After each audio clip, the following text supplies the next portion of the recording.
i-deliver natin sa Binangonan Bayan daw. So may court daw kami magkikita ni Sir. Yan, let's go.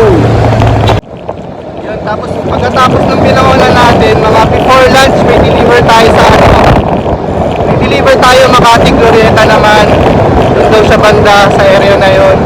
Tapos ang i-deliver natin doon isang Glock 17. Kasi nakaraan nasa Pangasinan daw si Sir, di siya pwede. Kaya mamaya i-deliver na natin sa kanya. Tapos kahapon naka 2 units tayo. Ayun, laging nawawala yung marketplace natin. Hindi natin alam kung bakit nawawala. Parang may nagre-report ng mga products natin sa marketplace. Kaya nawawala. Nakakailang marketplace na tayo. Ilang beses na rin nawawala. May nagre-report. Hindi natin alam kung sino. Gusto niya siya ng mga makabenta. Kaya nire-report niya yung ibang mga seller. Kawawa naman yung ibang seller. Pinagre-report nila. Gusto nila sila lang makabenta. Kawawa naman yung ibang gustong kumita. What's up? Nandito tayo sa Binangonan. Punta tayo ng bayan. Tayo sa customer natin na 8:30. Kailangan ba mag-8:30 nandun na tayo.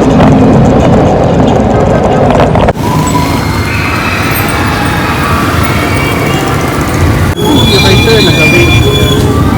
Thank you, sir. Ingat. Ayun, yung customer natin sa Binangonan, gusto daw mag-reseller. Ayun, yung customer natin dito sa Binangonan ay gusto daw mag-reseller ng airsoft. Ayan, binigyan natin siya ng 5 pieces minimum. Ayun, binigyan natin ng mababang price lang sa kanya. Gusto yung mag-reseller. Gusto na rin kasi kumita daw, kaya paksakan natin siya ng mababang presyo para pare-parehas tayo kumita.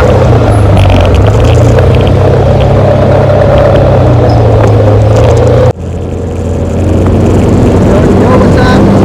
This is our RPG Boys for Big Boys.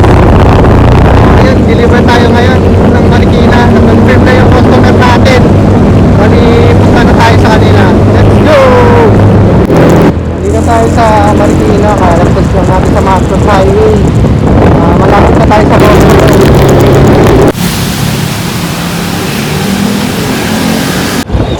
Yo, what's up? Toys for Big Boys.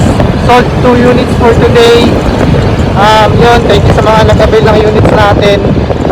Salamat sa inyo, sir. Back to the barracks na tayo ngayon. Inabot na tayo ng ulan. Ayan, maliligo na lang tayo pa uwi. Let's go!